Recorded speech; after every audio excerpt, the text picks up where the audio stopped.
오늘은 광복절 75주년 기념주일입니다. 8월 15일 이전에 있는 주일을 한국교회에서는 광복절 기념주일로 정해서 매년 예배를 드리는데, 이스라엘 민족이 온 세계 도처에 흩어져 살고 있습니다. 유대인들이죠. 왜 그러냐면 그들이 주후 70년에 나라를 완전히 정복당하고 그 이름조차도 이스라엘이라는 이름조차도 없애기 위해서 그 땅 이름을 원래는 가나안 땅인데 그걸 팔레스틴 땅이라고 바꿔버렸어요. 그리고 이제 유대인들은 세계 도처에 뿔뿔이 흩어지게 됐습니다. 물론 그것도 하나님의 어떤 경고의 말씀 속에서 나온 거예요. 근데 하나님을 바르게 섬기지 않던 그들에게 당하게 된 일이죠. 그랬던 그들이 지금 현재까지도 세계 곳곳에 많이 흩어졌는데, 지금은 또 놀라우신 하나님의 섭리 가운데 지금 자기들의 언약의 땅 가나안, 지금 이스라엘 국가가 서 있는 그 옛 약속의 땅으로 매년 수만 명씩 이주해 오고 있습니다. 그걸 알리야라고, 그들 말로 알리야라고 해요. 자기네 약속의 땅으로의 본토 귀환 이주. 하여튼 그에 대한 내용 참 놀라운 일인데, 자, 그들이 지금 그렇게 흩어져 살고 있는 중에도 그들의 땅을 한 번씩 밟아보는 때가 있어요. 고국 방문. 그리고 지금 그 땅에 약 한 70만의 그 이스라엘 사람들이 이스라엘 국가에 지금 있습니다. 근데 그들이 1년에 한 번 이상은 꼭 들르는 곳 두 곳이 있어요. 방문을 하더라도 꼭 그 약속의 땅 조국에서 들러야 될 두 곳이 있는데, 하나가 뭐냐면 저 사해바다 근처에 있는 마사다라는 곳입니다. 이게 요새라는 뜻인데 마사다 요새라고 우리들은 얘기를 해요. 예루살렘이 로마 군대에 점령당하고 그때 맞서 싸우던 이 이스라엘 사람들이 계속 쫓기는 거죠. 쫓기다가 최후의 항전한 곳, 결사항전을 한 곳이 마사다입니다. 그 화면을 띄워봐요. 그러니까 600여 마태 된 그거 아닌데, 마사다를 못 찾았다고 했구나. 저게 아닌데. 예. 그건 나중에 띄워주세요. 조금 그대로 놔야죠.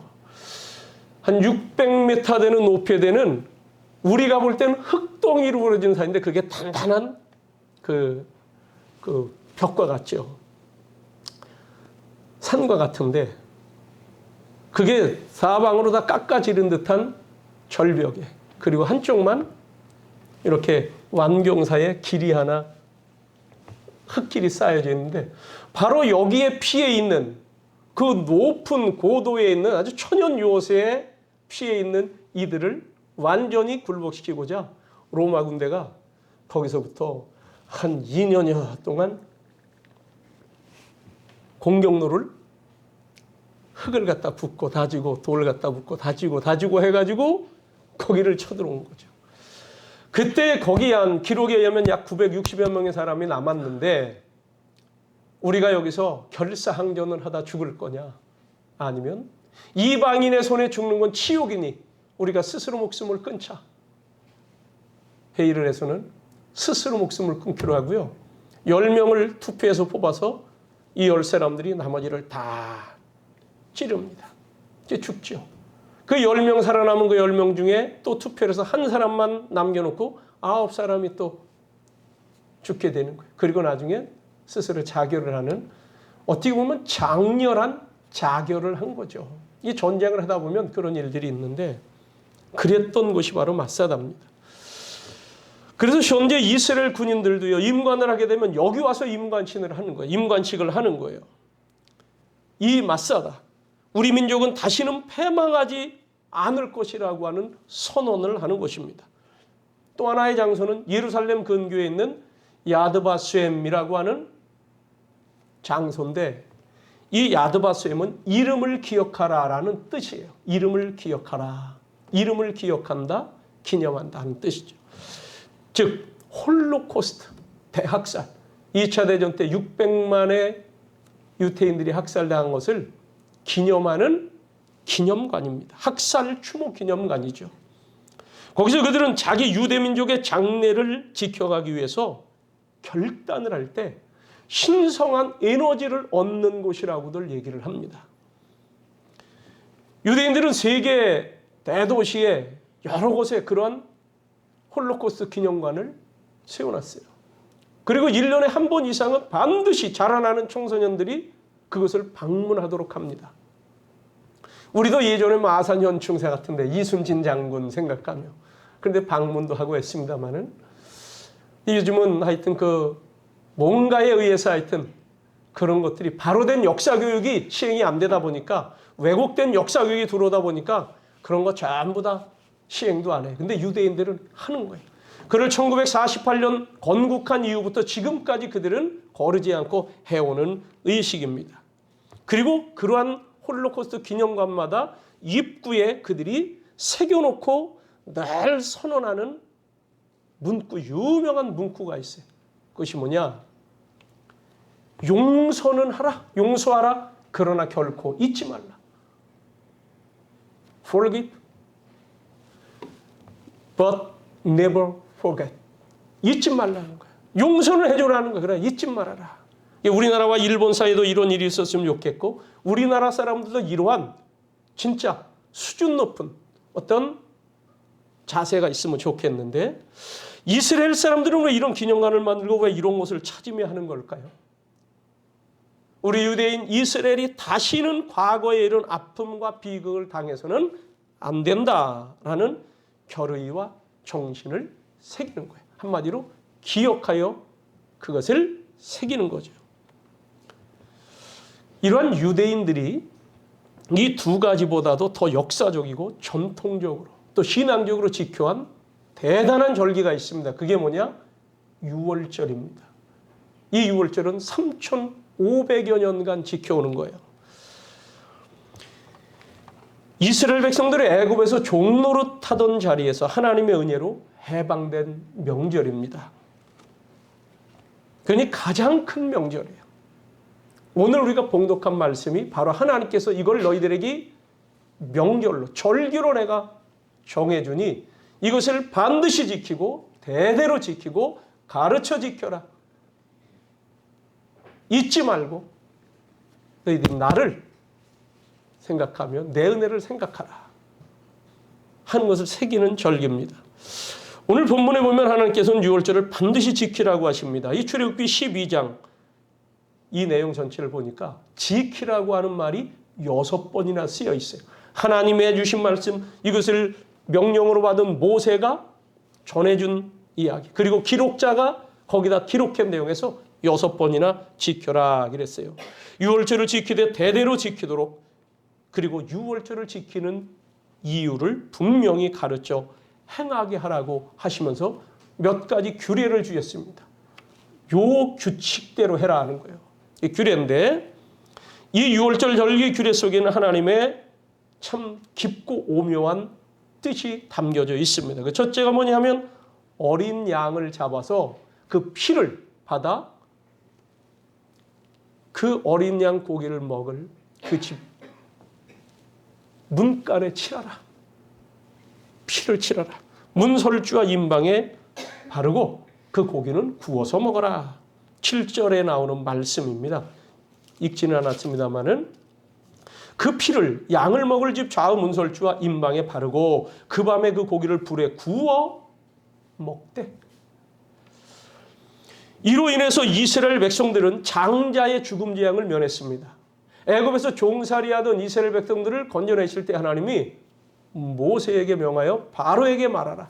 내 백성을 내보내라 했는데 내보내질 않아요. 그래서 재앙이 임하죠. 10가지 재앙이 임하는데 끝까지 버티고 있다가 마지막 10번째 재앙이 장자의 죽음 재앙입니다. 그런데 그 애굽 땅에 살고 있는 모든 사람 집에 이 장자를 잡으러 가는 천사들이 파송이 됐는데 하나님이 그것을 면하는 것을 하나 알려줬죠. 이스라엘 백성들에게 해주시기를 양 잡아라. 피를 발라라. 그럼 내가 그 집에 장자를 치러 들어가다가 피를 보고 그 집을 그냥 넘어가겠다. 즉 죽음의 사자는 그 집을 들어가지 않고 넘어간다. 그래서 패스오버 넘어갔다는 거예요. 넘을 유 넘을 월자를 써서 죽음의 사자가 넘어갔다. 그래서 그 가정은 생명을 지킬 수 있었습니다. 어린 양 한 마리가 죽어 피가 발림으로 인하여 산 거죠. 바로 희생을 의미합니다. 이 희생은 곧 예수님의 희생을 계시하는 말씀이에요. 베드로전서 1장 18절 19절에 보니까 예수님이 유월절 어린 양으로 피를 내셨는데 그거를 보배로운 피라고 했어요. 그래서 우리에게 모든 죄가 대속됐다고 하는 것입니다. 이렇게 볼 때에 이스라엘의 이 유월절과 예수님의 보혈은 자유와 해방과 생명, 광복을 여는 중요한 절기며 증거인 것입니다. 예수님의 회복시키심은 죄의 노예가 되어 있는 인류 회복, 인간 구원을 말씀하는 거예요. 두 번째로 유월절 절기에 쓴 나물을 먹어라 했습니다. 8절 말씀이죠. 고기를 불에 구워 무교병과 쓴 나물과 아울러 먹어라. 쓴 것은 이게 아주 굉장히 기억에 안 좋은 것을 얘기해요. 애굽에서의 고난을 기억하라는 얘기예요. 인생의 쓴맛을 봤다. 민족의 쓴맛을 봤다는 그것이죠. 그들은 애굽에 살 때에 지푸라기가 없이 너희들이 지풀 구하다가 썰어놓고 벽돌을 치거라. 얼마나 노역에 시달렸는지 몰라요. 노예 생활이 힘들었습니다. 그때를 생각하면 쓴 나물을 씹어 먹으면서 과거의 아픔과 슬픔과 수치와 절망을 되풀이하지 않기를 다짐하라는 말씀이죠. 그래서 그 교훈을 받아 이들이 그때의 그 쓰리 썼을 때 하나님이 우리를 빼내주셨다. 그런데 사람들은 조금 편안해지면 그걸 잊어버려.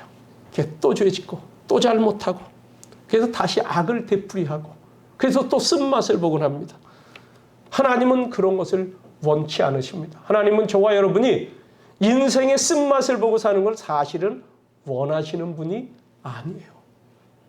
사실 우리가 지금 살면서 고통, 재난, 아까 송영명 목사님 기도를 쭉 하셨습니다마는 현재 이 세상에 펼쳐지고 있는 모든 이 힘든, 어려운, 재난, 질병 이런 것들이 이 죄에 매여 살던 사람들이 결국 하나님 말씀대로 죄값을 치르는 과정인 거예요. 거기서 주님 우리를 풀어내시기 위해서 유월절 어린 양의 계시를 통해 예수 그리스도를 우리에게 생명의 어린 양이 되게 하신 줄로 믿습니다. 세 번째로 무교병을 먹으라 그랬어요. 무교병이란 누룩교자를 써서 누룩이 들어가지 아니한 반죽으로 만든 빵을 얘기하는 거예요. 떡병자를 쓴 거지 우리는. 그 당시에 우리는 빵이 없었으니까. 지금도 빵에 해당되는 한자를 우리는 지금 없는 걸로 알고 있는데 한자가 없는 걸로 알고 있는데 누룩이 들어가지 아니한 채로 밀 반죽을 했으니 이게 딱딱해져. 그것을 먹으라는 거예요. 출급할 때 너희들이 긴급하게 그 밤에 빠져나왔다. 그냥 하루아침에 빠져나왔다는 것을 새기라는 겁니다. 그런데 이 누룩은 나중에 죄악의 요소로 상징이 됩니다. 누룩이 없는 떡은 죄악이 없는 삶을 의미하는 거예요. 누룩을 제거하게 됨으로써 변화된 삶을 살라는 말씀을 주시는 겁니다. 지금도 유월절 되면 이 유대인들은요, 유월절을 이렇게 지켜.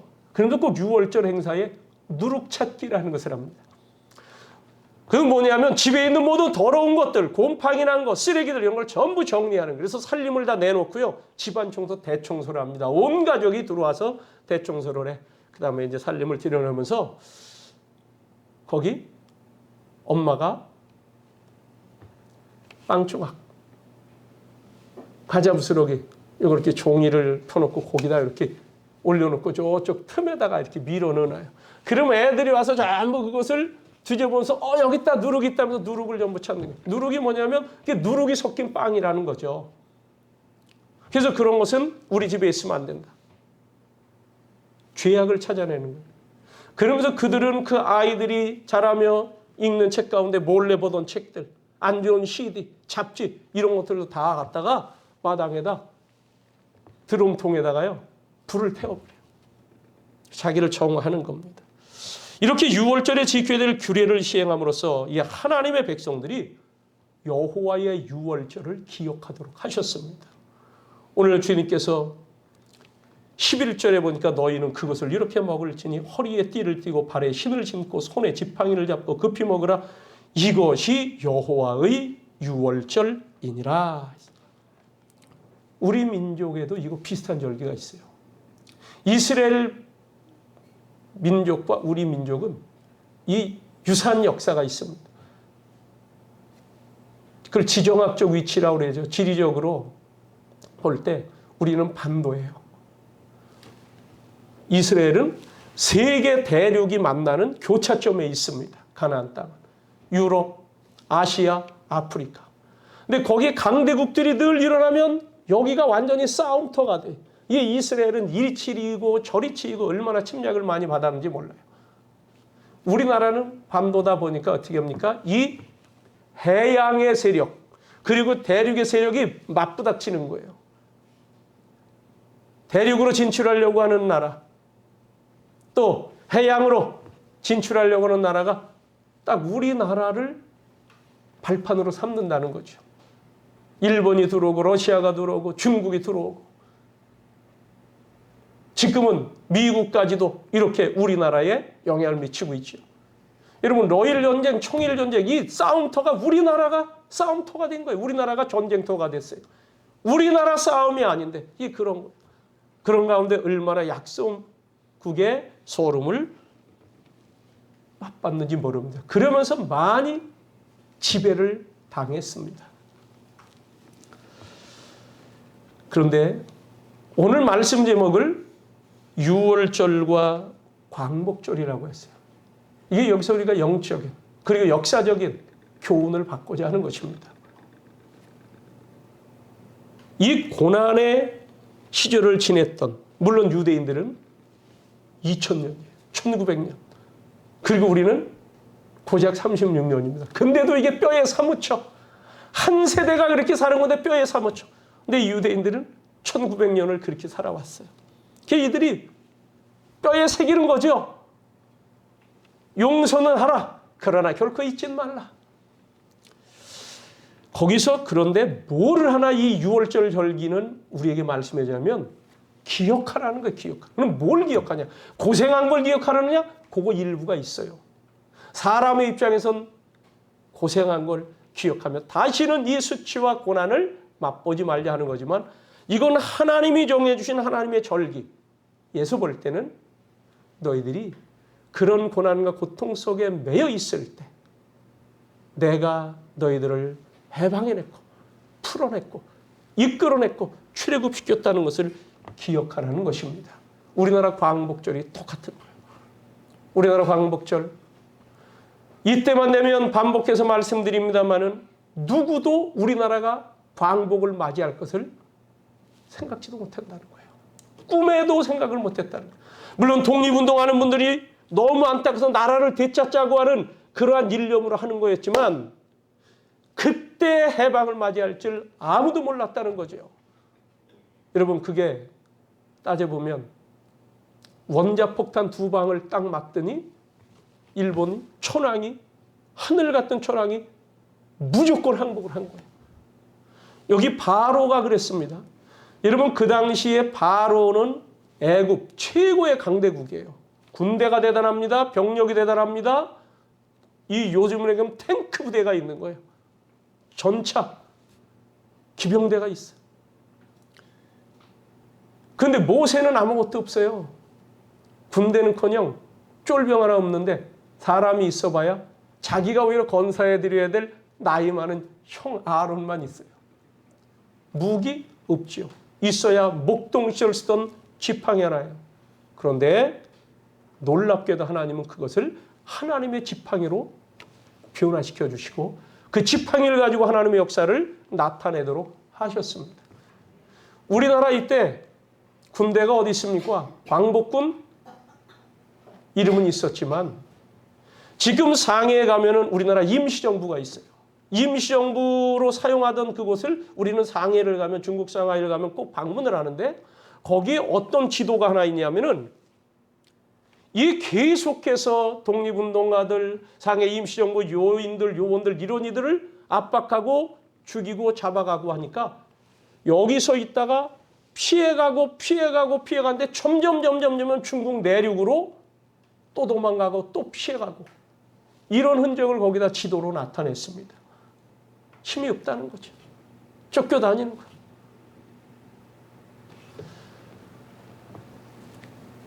일본이 항복할 때 주 세력은 미국이죠. 왜? 미일 전쟁이 붙은 거니까. 태평양 전쟁을 했던 거니까. 일본이 그 정도로 군사력이 대단했습니다. 미국하고 맞서는 나라예요. 어디 감히 그 당시 미국하고 맞섭니까? 그런데 치러 가는 거예요. 미국을 오히려 먼저 공격하러 들어가잖아요. 하와이를 그냥 쑥밭으로 만들어 놓고. 그때 소련이 러시아가 조금 도왔어요. 우리나라도 앞으로 사흘 후에 이거 전개한다? 우리 한번 대대적으로 전투 한번 해보자. 광복군이 계획을 세웠는데 그냥 핵폭탄 딱 2발에 우리나라 광복군은 총 한 방 쏴볼 틈도 없이 일본이 항복해버렸어요. 그러니까 우린 주권이 없어진 거예요. 우리도 같이 그때 연합군이 돼서 싸우기만 했다면 남북이 혹시 안 갈리도록 우리가 주장했을 수도 있을 걸로 봅니다. 이 역사 군사 전문가들 얘기죠. 그런데 총도 한 번 우리는 쏜 게 없어요. 그런데 해방을 맞았어요. 여러분 그때 싸움을 해도 일본에게는 우리가 안 돼요. 대단한 나라였습니다. 하나님이 풀어주신 줄로 믿습니다. 이 6월절이나 광복절은 그런 점에서 해방의 절기입니다. 애굽에 종살이 하던 그들, 일제에 속박되어 있는 우리들 하나님이 풀어내신 거예요. 굴욕적인 그런 상태에서 해방이 됐습니다. 우리의 힘으로 된 게 아니에요. 이스라엘의 힘으로 된 게 아니에요. 오랜 고통에서 벗어나게 하는데 하나님의 손길이 있었습니다. 이걸 기념하라. 그래서 14절 말씀에 너희는 이 날을 기념하여 여호와의 절기를 삼아 영원한 규례로 대대에 지킬지니라. 여러분 광복절 우리 잘 지켜야 됩니다. 지키되 하나님의 절기로 그리스도인들은 만들어서 지켜야 되는 거예요. 그래서 이 절기는 두 번째로 하나님을 섬겨 예배하는 자유의 회복절기입니다. 그냥 자유함을 얻은 절기, 해방이 맞아요. 그런데 그리스도인의 입장에서는 예배하는 절기예요. 이스라엘이 그랬습니다. 우리가 예배하러 광야에 갈 테니 우리를 내어다오. 예배하겠다는 거예요. 거기선 예배를 드릴 수도 없어요. 예배 드릴 시간도 안 줘요. 예배 드릴 안식일도 못 지켜요. 그러니까 하나님께서 이들을 풀어서 내 백성으로부터 내가 예배하게 하자. 그래서 자유롭게 예배할 수 있는 그 땅, 오직 하나님만 섬길 수 있는 그 땅, 약속의 땅 가나안 땅으로 이들을 이끌어내는 첫 출발이 출애굽인 줄로 믿습니다. 예배하라는 절기예요. 나라 없는 소름, 집 없는 소름. 요새 집에 대한 얘기, 아파트에 대한 얘기가 많이 나오고 있습니다만은 그 우상 숭배, 세상의 권력과 힘으로 대변되는 바로의 압지에서 벗어나. 바로는 마귀를 상징하는 거예요. 그리스도인 입장에서 볼 때는 죄에 매여 마귀의 종로로 타는 사람들을 예수께서 풀어내시는 절기. 이게 6월절에 계시고 예수께서 오셔서 그 일을 하셨다는 거죠. 그래서 하나님만 섬기는 하나님의 백성들의 땅, 언약의 땅, 여기서 너희는 나를 섬기고 내가 너희의 하나님이고 너희는 내 백성이라고 하는 그 언약을 늘 감사하며 예배할 수 있는 그 땅 가나안으로의 이끄심. 이것이 6월절이다. 여러분, 우리가 일제시대 때 교회가 얼마나 핍박받았는지 몰라요. 왜? 나라와 민족을 위해 기도하고 뭔가 백성들을 일깨우는 것들 교회가 도맡아 했습니다. 교회가 박해 많이 받았죠. 일제시대 순교자들 많이 났습니다. 그러다가 이제 공산주의가 등장하고 공산당에도 많이 당했죠. 지금도 북녘당에는 묶여 있어요. 매여 있어요. 무신론자들이. 북한 정권에는 우리가 친밀해서는 안 되는 거예요. 전략적으로 하되 무너지도록 기도해야 되는 거예요. 그 백성들은 우리가 긍휼히 여기다. 왜? 우리 동족. 그들도 사람이에요. 예배하지 못하게 하고 예배하는 이들을 사상범으로 몰아서 이 수용소에 가두고 사상범 수용소에 가둬서 얼마나 곤욕을 치르고 있는지 모릅니다. 그런가 하면 우리 인류는 아직도 이 세속에 매여 있는 죄의 종로를 타고도 있어요. 그리스도인이 됐다고 하면서도 그런 경우가 있어요. 아까 기도 시간에도 그런 언급이 되었습니다마는 하나님은 우리 민족을 자기 백성으로 삼기 위해서 자유를 회복해 주시고 하나님의 백성으로 삼아 주셨건만 우리 민족은 지금도 물질과 세속과 죄와 이념의 노예가 되어 있고 무신론의 사상이 요즘은 물들어가고 있어요. 갈라디아서 5장 1절에 그리스도께서 우리로 자유케 하려고 자유를 주셨으니 그러므로 굳세게 서서 다시는 종의 멍에를 매지 말라. 하나님의 형상대로 지어진 하나님의 백성됨의 자유함. 그래서 하나님과 교통하고 하나님께 예배하는 것을 지키라는 거예요. 근데 지금 우리가 남북 분단 상태에서 여러 가지로 지금도 뭔가 묶여있는 민족 나라가 됐고 특별히 지금 그래서 우리가 기도하자고 하는 것이 이 포괄적 차별금지법에 거기에 아주 상징적으로 녹아있는 겁니다. 무신론적 사회주의 개념. 이것이 지금 교회를 흔드는 거예요. 우리나라를 이끌어가고 있는 사람들 다수가 그 사상을 가지고 있는 사람들이에요. 그러다 보니까 교회를 자꾸 억압하려고 하는 이상한 정책들이 나오고 있습니다. 그래서 이거는 다른 일 안 돼요. 우리 힘으로 안 돼요. 이 영적인 싸움이기 때문에 이것은 하나님께서 해주셔야 됨을 믿습니다. 하나님이 우리에게 그 일을 하시고자 광복절도 주셨다고 우리는 믿는 겁니다. 그래서 우리는 어떻게 되느냐? 지난 시간에 말씀했습니다마는 라합의 눈을 가지고 통찰력을 가지고 인간이 어떠한 존재이며 하나님은 누구시며 알아봐야 돼. 그리고 시대를 통찰하는 안목을 가지고 살아야 돼. 여기서 오늘 두 가지 말씀을 주십니다. 하나는 너희의 후대들에게도 가르쳐 지키게 하라 하는 거예요. 거기 12장 26절에 보면 자 이렇게 너희들이 이 예식을 지키는데 25절부터 보죠. 너희는 여호와께서 허락하신 대로 너희에게 주시는 땅에 이를 때에 이 예식을 지킬 것이라. 이후에 너희의 자녀가 묻기를 이 예식이 무슨 뜻이냐 하거든 했죠. 자녀들이 물어. 이들은 출애굽을 경험해보지 못한 자들이에요. 아버지 이게 왜 이래고 왜 이 쓴나물을 먹고 왜 이리 딱딱한 빵을 먹고 아니 왜 이렇게 고생스럽게 일주일을 지내야 됩니까? 무려 8일 동안 그렇게 지내는 거예요. 왜 이래야 됩니까?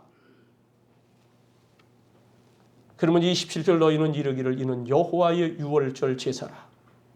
여호와께서 애굽 사람에게서 재앙을 내리실 때 애굽에 있는 이스라엘 자손의 집을 넘어서 우리의 집을 구원하셨느니라 하라. 여러분 구원받은 백성들은 유월절과 우리 민족에게 주신 유사한 절기 우리 한민족의 유월절 이게 광복절이에요. 이때 여호와의 유월절 하나님이 구원하셨다. 이걸 그리스도인 새겨서 예배하도록 가르치라는 것입니다. 우리 민족을 하나님께서 택하셨다고 우리도 믿는 거예요. 그래서 그 어려운 때 유독히 한국에 들어와 선교사들이 우리 편이 돼주고 우리를 깨워주고 우리에게 소망과 자유에 대한 열망을 갖게 하고 그 당시에 민족의 독립 애국지사들 지도자들이 복음을 받아들이게 해서 이 복음 안에서 우리가 독립운동하러 가는 그 지역마다 교회를 세우자 학교를 세우자 이걸 일깨워준 거예요. 그러게 우리는 역사교육을 바로 해야 됩니다. 고난의 역사교육. 이 유대인들은 지금도 1년에 한 번 이상은 반드시 이 기념관을 가서 아이들을 견학을 시키는 거예요. 치욕의 역사입니다. 거기 가면요. 그들이 당했던 모든 것들이 다 있을 거 한번 띄워줘 보세요. 아까 그 그림. 이게 야드바셈에 가면은 있는 거예요. 이런 요건 안에 있는 게 저기 그 당시에 학살당한 사람들 있는 자료를 다 찾아서 이 밑에는 여기 전부 서랍들이 있습니다. 저 서랍들이 있어서 거기에 저들 인적 상황을 다 기록된 것이 거기에 CD로도 만들어져 있는 거예요. 저들을 추모하면서 보라는 거 2만 원짜리. 이 중에 어린이들의 방도 있고요. 유럽에 가면 지난번에 종교개혁 500주년 때 루터의 생가가 있는 도시에 갔어요. 거기를 갔는데 가다가 루터가 다니던 교회, 루터의 생가 찾아가면서 가다 보니까 길거리에 동판으로 화살표가 돼 있고 거기 사람 사진이 붙어 있고 숫자가 쓰여 있고 그래서 이게 뭡니까? 그랬더니 이게 바로 2차 대전 때 이 세대에 독일이 주도한 거 아닙니까? 그때 특별히 유대인들 학살하는 것은 이 집에 살던 아무개, 이 집에 아이도 있었고 이 집에 어른도 있었고 그 살던 사람들이 그때 붙잡혀 끌려가서 저 아우슈비츠 이런 곳으로 끌려가서 학살당한 그것을 기리는 겁니다. 이 집이 그 집입니다. 아무개가 살던 집입니다. 그때 아무개가 있던 집이고 그때 여기 살던 누가 붙잡혀갔습니다. 이것을 전부 자세하게 표시해놨어요. 여러분 그 얼마나 수치스러운 일입니까? 제가 전에 목회하던 곳에 원로 장로님이 계셨어요. 한경직 목사님하고 그 이북에서 같이 고등학교, 중고등학교 선생님도 하던 분이신데 박영덕 장로님이라고 우리가 3.1절 8.15만 되면 만세 삼총을 하도록 했어요. 애국심을 고취하기 위해서 했던 건데 이분이 한 몇 년 지나고부터는 목사님 이거 안 했으면 좋겠다는 거. 왜 그러세요 장로님? 이때마다 치욕이 떠오릅니다. 이런 얘기를 하는 거예요. 치욕스럽다는 거예요. 근데 이걸 꼭 이렇게 해야 되냐는 거예요. 여러분 어른들도 당했던 분도 잊기 싫은 거예요. 그런데 애들한테 그걸 유대인들이 심어주는 거예요. 우리가 이랬어. 여러분 우리 그리스도인들로서 나라의 역사를 바로 가르쳐야 돼요. 일본과의 관계도 바로 가르쳐야 돼요. 그래서 지금은 어떻게 될 거냐는 거예요. 그래 용서는 해 잊지를 말라. 지금 선교사 일본에 선교사 들어간 한 분이 나와서 들어가지를 못해요. 3달마다 한 번씩 거긴 이 비자갱신을 해야 된다네요. 그런데 지금 이게 딱 관계가 끊어져 있어가지고 이분이 몇 달 됐는데 명절 때 1월 달에 나왔다가 지금 아직도 들어가지를 못하고 있어요. 이게 고민이에요 지금.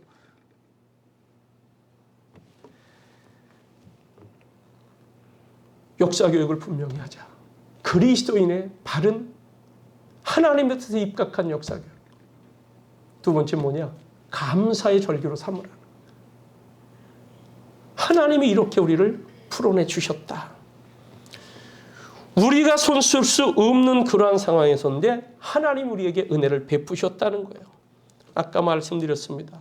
도저히 당할 수 없는 일본의 일제 소나기에서 우리를 건져내신 것은 오로지 하나님의 은혜. 마치 모세가 지팡이 하나 들고 애굽에 들어가서 바로를 맞섰으나 하나님이 그 모든 역사를 기적처럼 일으켜내셔서 홍해를 가르고 광야 40년을 걸어오면서 약속의 땅에 드디어 들어가게 해주셨던 이 출애굽의 역사. 하나님께서 우리 민족을 불기둥 구름기둥으로 지켜주시기를 기도하시기 바랍니다. 한국교회는 이 광복절 되면 반드시 감사를 해야 되는 거예요. 그래서 예배도 예배답게 해야 되는 거예요. 이제 우리 입장에서 교만해서는 안 됩니다. 잘 살게 됐다고, 이 정도 됐다고, 역사를 이상하게 왜곡해서 바꾸고 기독교를 흔적을 없애려고 하는 이러한 교육이 시도되고 있는데 그리스도인들이 이것을 찾으려고 해야 돼요. 주님 말씀하셨습니다.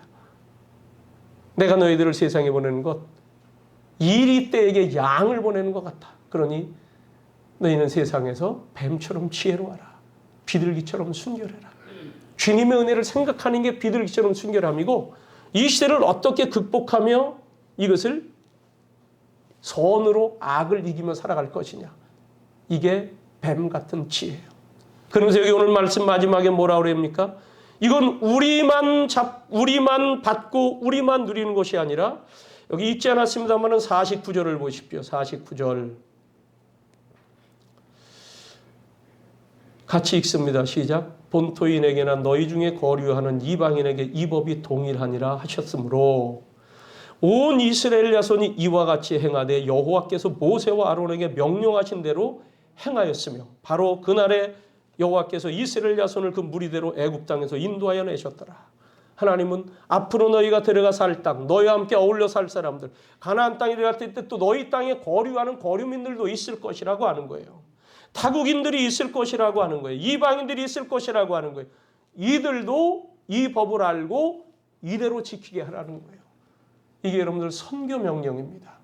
우리 그리스도인들, 우리만 은혜 받은 것을 그치는 것이 아니라 이 은혜를 알지 못하는 이들, 주를 만나지 못하고 주의 인도하심 속에 있지 못한 이들을 향하여 그들도 주의 백성을 삼으라고 우리에게 사명을 주신 줄로 믿고 우리가 그리스도인됨을 분명하게 새기며 기억하며 은혜를 알고 그리고 우리를 통해 온 땅에 아직도 죄의 속박에 매여 있고 불의에 매여 있는 사람들을 향하여 하나님의 복음을 증거하고 주의 백성으로 주의 뜻을 따라 지키며 살 수 있도록 말하고 전하는 것.